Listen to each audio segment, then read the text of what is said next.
ভগবান জগন্নাথ দেবের রথযাত্রা যদি কেউ অংশগ্রহণ করে, রথে উপবিষ্ট অবস্থায় ভগবানকে যদি কেউ দর্শন করে, তাহলে তারা পুনর্জন্ম হয় না।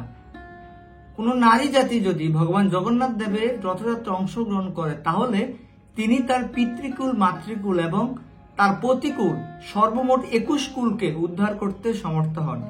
হরে কৃষ্ণ, জয় জগন্নাথ। সুপ্রিয় ভক্তবৃন্দ, আসছে 20শে জুন ভগবান শ্রী জগন্নাথ দেবের রথযাত্রা মহোৎসব। তো ভগবান জগন্নাথ দেব এতটাই কৃপালু যে তিনি তার ভক্তদেরকে দর্শন দান করার জন্য স্বয়ং রাজপথে বিহার করবেন। এই জন্য আমাদের সকলের উচিত ভগবান জগন্নাথ দেবের এই রথযাত্রায় অংশগ্রহণ করা। বছরে মাত্র 2টি দিন ভগবান এইরূপ ভাবে কৃপা করার জন্য তার গর্ভ মন্দির থেকে বের হয়ে আসেন। একটি হলো স্নানযাত্রা মহোৎসব, যেটি কয়েকদিন আগে গেল, আর আরেকটি হচ্ছে ভগবান জগন্নাথ দেবের রথযাত্রা মহোৎসব। আমরা অনেকে বিভিন্ন ব্যস্ততার কারণে মন্দিরে যেতে পারি না, বিভিন্ন ধরনের অজুহাত দেখাই যে আমার সময় নেই বা আমার এই সমস্যা সেই সমস্যা, বিভিন্ন সমস্যা দেখিয়ে মন্দিরে যেতে পারি না। তো ভগবান সেই সকল ভক্তদেরকে দর্শন করার জন্য নিজে মন্দির থেকে বের হয়ে রাজপথে বিহার করবেন। তো ভগবান জগন্নাথ দেবের এই রাজপথে বিহারই হলো রথযাত্রা মহোৎসব। এবারে 2023 রথযাত্রা মহোৎসব অনুষ্ঠিত হবে। প্রথম রথযাত্রা অনুষ্ঠিত হবে 20শে জুন মঙ্গলবার এবং পরবর্তী উল্টো রথযাত্রা অনুষ্ঠিত হবে 28শে জুন। কিন্তু কিছু কিছু স্থানে 27শে জুন এই উল্টো রথযাত্রা মহোৎসবটি পালিত হবে। জগন্নাথপুরী ধামে সাধারণত পাশ্চাত্যের ভক্তবৃন্দ এবং বিভিন্ন ধর্মাবলম্বীরা, সনাতন ধর্মাবলম্বী ব্যতীত, মন্দিরের ভিতরে প্রবেশ করে ভগবান জগন্নাথ দেবকে দর্শন করতে পারেন না। তাই ভগবান জগন্নাথ দেব স্বয়ং রাজপথে বের হয়ে আসেন সেই সকল ভক্তদেরকে দর্শন দান করার জন্য। সারা বছর ধরে ভগবান তার 2 হাত তুলে, হে ভক্ত আসো, আমাকে আলিঙ্গন করো, আমার থেকে কৃপা নাও, এইভাবে আমাদেরকে আহ্বান করতে থাকে। কিন্তু আমরা এতই পাপী যে আমাদের সময় হয় না মন্দিরে গিয়ে ভগবানকে দর্শন করার। তো সুপ্রিয় ভক্তবৃন্দ, আমাদের সকলকে দর্শন দেওয়ার জন্য, সকলকে অকাতরে কৃপা বিতরণের জন্য ভগবান জগন্নাথ দেব রাজপথে বিহার করবেন। তো এই ভিডিওতে আমরা ভগবান জগন্নাথ দেবের এই রথযাত্রার মাহাত্ম্য সম্পর্কে জানবো।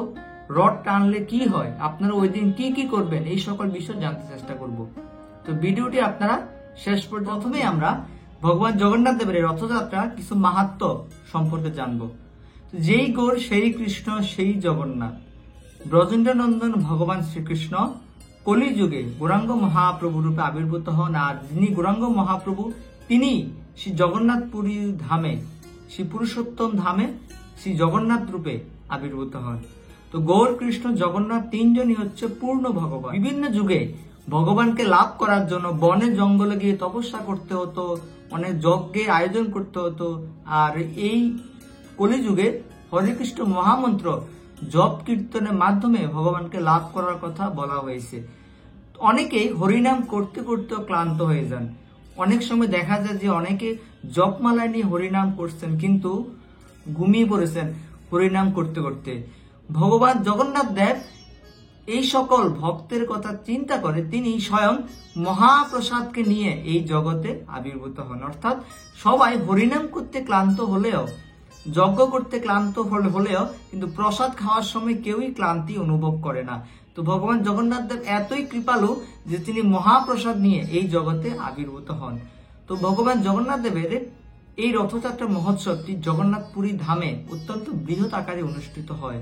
সেখানে প্রায় কোটি কোটি ভক্তের আগমন। শাস্ত্রে স্পষ্টভাবে বলা হয়েছে যে দোলেচ দোল গোবিন্দ, চাপেচ মধুসূদন, রথেচ বামনং দৃষ্টা, পুনর্জন্ম ন বিদ্যতে। অর্থাৎ দোল যাত্রা ভগবানকে ঝুলনে, দোলাতে যে সাহায্য করে, ঝুলন যাত্রা উপবিষ্ট অবস্থা ভগবানকে যে দর্শন করে, তারপর হচ্ছে রথেচ বামনং দৃষ্টা, অর্থাৎ রথ উপবিষ্ট অবস্থা ভগবান জগন্নাথ দেবকে যিনি দর্শন করেন, রথে অংশগ্রহণ করেন, তাদেরকে আর কখনোই এই জগতে জন্মগ্রহণ করতে হয় না, তার আর পুনর্জন্ম হয় না। শ্রী ভবিষ্যতের পুরাণ গ্রন্থে বলা হয়েছে যে ভগবান জগন্নাথ দেব রাজপথে বিহার করছেন রথের মধ্যে উপবিষ্ট হয়ে।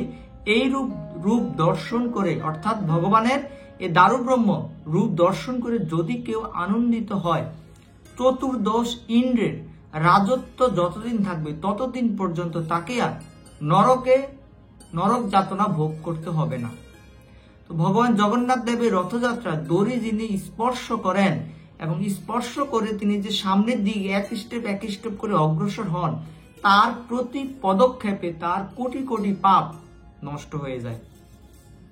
তো ভগবান জগন্নাথ দেব যখন রাজপথে বিহার করেন, তার রথযাত্রা উৎসবের সময় যখন আমরা নৃত্য কীর্তন করবো এবং দুই বাহু তুলে নৃত্য কীর্তন করার সময় আমাদের শরীর থেকে যত পরিমাণ ঘাম ঝরবে তত সহস্র পরিমাণ পাপ আমাদের নিঃশেষ হয়ে যাবে। পুত্ররা হচ্ছে সংসারের বাতি বা আলো প্রদীপ হিসেবে আমরা জেনে থাকি, অর্থাৎ পুত্ররা তার পূর্বপুরুষদের উদ্ধার করতে সমর্থ হন, কিন্তু নারীরাও যে তার পূর্বপুরুষদের উদ্ধার করবেন বা হচ্ছে তার পিতৃকুলকে তার মাতৃকুলকে উদ্ধার করবেন, এইরকমটা তেমন একটা শোনা যায় না। কিন্তু এই ভবিষ্যতের পুরাণে রথযাত্রা মহোৎসব মাহাত্ম্যে বলা হয়েছে যে কোনো নারী জাতি যদি ভগবান জগন্নাথ দেবের রথযাত্রা অংশগ্রহণ করে তাহলে তিনিও মোক্ষ লাভ করেন এবং তিনি তার পিতৃকুল, মাতৃকুল এবং পতিকুল সর্বমোট 21 কুলকে বৈকুণ্ঠ লোকে নিতে সমর্থ হন।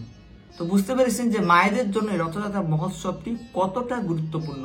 এজন্য আপনারা যারা ভিডিওটি দেখছেন, আপনারা যদি মা হয়ে থাকেন অবশ্যই আপনারা অংশগ্রহণ করবেন, এবং আপনারা যদি কোনো প্রভু যদি ভিডিওটি এখন দেখে থাকেন, আপনারা আপনাদের কন্যাকে, আপনারা আপনাদের পত্নীকে, মাতাকে এই জগন্নাথ দেবের রথযাত্রা অংশগ্রহণ সহিত করবেন। রথযাত্রা মহোৎসব মাহাত্ম্যের পরবর্তী মাহাত্ম্যে বলা হয়েছে যে যারা এই রথযাত্রা মহোৎসব মহিমা প্রচার করেন, অর্থাৎ এই যে আপনি যদি আপনার নিকটতম কারো কাছে এই জগন্নাথ দেবের রথযাত্রা মহিমা প্রচার করেন, আপনারা সবাই রথযাত্রা আসুন, 20 তারিখ জগন্নাথ দেবের রথযাত্রা মহোৎসব, শুধু এই যাবতীয় তথ্য যদি আপনারা কোনোভাবে প্রচার করেন, অর্থাৎ তাকে যদি রথে অংশগ্রহণ করার জন্য, রথ উৎসবে অংশগ্রহণ করার জন্য আমন্ত্রণ জানান, শুধু এইটুকু কাজ করার ফলে রত্নময় পর্বত ও সমুদ্র, ফল ফুলময় অরণ্য, সপ্তদ্বীপা বসুন্ধরা দানের ফল লাভ। ভগবান জগন্নাথ দেবের রথযাত্রা উৎসবে যদি কেউ ভগবানের সম্মুখে বিভিন্ন সুরে কীর্তন করেন, বিভিন্ন রকম বাদ্যযন্ত্র বাজান, যেমন মৃদঙ্গ, করতাল, তাহলে বহুদিন স্বর্গলোকে থেকে রাজা রূপে এই পৃথিবীতে অবতীর্ণ হন। যে মানুষ ভগবান জগন্নাথ দেব যখন রথযাত্রায় রথ উপবিষ্ট থাকেন, রথের সম্মুখে হে কৃষ্ণ বলে উচ্চারণ করেন, তাকে আর গর্ভবাস যন্ত্রণা সহ্য করতে হয় না, অর্থাৎ তাকে আর জননীর জঠরে আসতে হয় না, এক কথায় তার আর পুনর্জন্ম হয় না। এই জন্য আপনারা ভগবান জগন্নাথের সম্মুখে রথযাত্রা উৎসবে হরে কৃষ্ণ মহামন্ত্র উচ্চস্বরে নৃত্য কি। ভগবান জগন্নাথ দেবের রথযাত্রা দর্শন করার জন্য ব্রহ্মলোক থেকে স্বয়ং ব্রহ্মা পর্যন্ত এই ধরাধামে অবতীর্ণ হয়ে তিনি মনুষ্যরূপ ধারণ করে ভগবান জগন্নাথ দেবের রথযাত্রা দর্শন করেন, সেই সাথে ভগবানের স্তুতি করতে থাকেন, ভগবানকে প্রণাম করতে থাকেন। রথযাত্রা মহোৎসব মাহাত্ম্যে বলা হয়েছে যে শুধুমাত্র ভগবান জগন্নাথ দেবের রথযাত্রার সম্মুখে কেউ যদি জয় জয় বলে উচ্চারণ করেন, তাতে তিনি তার শত শত পাপকে বিনাশ করতে সমর্থ হন। তো সুপ্রিয় ভক্তবৃন্দ, আশা করি আপনারা বুঝতে পেরেছেন যে ভগবানের জগন্নাথ দেবের রথযাত্রা কতটা মাহাত্ম্যপূর্ণ। এই জন্য আপনারা সকলেই ভগবান জগন্নাথ দেবের এই রথযাত্রা মহোৎসবে অংশগ্রহণ করবেন। তো এখন জানবো আমরা আপনারা রথযাত্রা মহোৎসবের দিন কি কি করবেন। যেহেতু 20 তারিখ থেকে ভগবান জগন্নাথ দেব রথযাত্রা মহোৎসবে আরম্ভ এবং 28 তারিখ পর্যন্ত এই রথযাত্রার তিথিটি চলমান থাকবে, এই জন্য আপনারা এই 8 দিন কোনো প্রকার আমিষ আহার করবেন না। এবং রথযাত্রা উৎসবের দিন আপনারা যেভাবে অংশগ্রহণ করবেন, মন্দিরে গিয়ে বা রাজপথে গিয়েই ভগবান জগন্নাথ দেবকে প্রণাম, মাটিতে শুয়ে ভগবানকে প্রণাম নিবেদন করবেন। প্রণাম নিবেদন করার পর ভগবানের স্তুতি করতে পারেন, জগন্নাথ অষ্টকম কীর্তন করতে পারেন। আমরা পরবর্তী ভিডিওতে ভগবান জগন্নাথ দেবের প্রণাম মন্ত্র, ভগবান বলদেবের প্রণাম মন্ত্র, সুভদ্রা মহারানীর প্রণাম মন্ত্র, সেই সাথে জগন্নাথ অষ্টকমের ভিডিওটি প্রকাশ করতে চেষ্টা করব। তো তবু আমরা ভগবান জগন্নাথ দেবের প্রণাম মন্ত্রটি আপনাদের নিকট বলি। নীলাচল নিবাসায় নিত্যায় পরমাত্মনে বলভদ্র সুভদ্রা এবং জগন্নাথায় নমো নমঃ। তো আপনারা এই মন্ত্র উচ্চারণ করে ভগবান জগন্নাথ দেবকে প্রথমে প্রণাম করে আপনারা ভগবান জগন্নাথ দেবের রথের দড়ি স্পর্শ করে, দড়ি টেনে টেনে ভগবানকে সম্মুখের দিকে নিয়ে যেতে চেষ্টা করবেন। তো ভগবান জগন্নাথ দেবের এই রথযাত্রা মহোৎসবে সবচেয়ে উল্লেখযোগ্য মহিমা হচ্ছে আপনারা যে রথযাত্রা মহোৎসবে ভগবানের সম্মুখে দুই বাহু তুলে উদ্দণ্ড নৃত্য কীর্তন করেন, তাতে করে আপনার ভগবান আপনার প্রতি অত্যন্ত সন্তুষ্ট হবে। তো আপনারা ভগবানের সম্মুখে উচ্চস্বরে হরে কৃষ্ণ মহামন্ত্র কীর্তন করবেন, নৃত্য করবেন, জয় জগন্নাথ ধ্বনি করে আপনারা ভগবানের সন্তুষ্টি বিধানের জন্য চেষ্টা করবেন। তো চেষ্টা করবেন ওই দিন ভগবান জগন্নাথ দেবকে কিছু নিবেদন করার, অর্থাৎ কাঁঠাল ভগবানের সবচেয়ে প্রিয়। তো জগন্নাথ দেবের রথযাত্রা মহোৎসবের দিন আপনারা কাঁঠাল সংগ্রহ করে সেটি মন্দিরে নিবেদন করতে পারেন, বা সরাসরি ভগবানের রথযাত্রায় যিনি থাকবেন রথ চালনায়, রথের নেতৃত্বে, তাদেরকে ওই কাঁঠালটি ভগবান জগন্নাথ দেখবে, তারা সেই কাঁঠালটি ভোগ লাগিয়ে সকলের মাঝে প্রসাদ হিসেবে বিতরণ করবেন। তো এইভাবে ভগবান জগন্নাথ দেবের রথযাত্রা মহোৎসবে আপনারা সবাই অংশগ্রহণ করবেন এবং আপনার নিকটতম আত্মীয় স্বজন সবাইকে এই রথযাত্রা মহোৎসবে অংশগ্রহণের জন্য অনুপ্রাণিত করুন। তো ধন্যবাদ ভিডিওটি দেখার জন্য। তো পরবর্তী ভিডিওতে আপনাদের সাথে দেখা হবে। হরে কৃষ্ণ, জয় জগন্নাথ, জয় বলদেব, জয় সুভদ্রা, জয় সুদর্শন।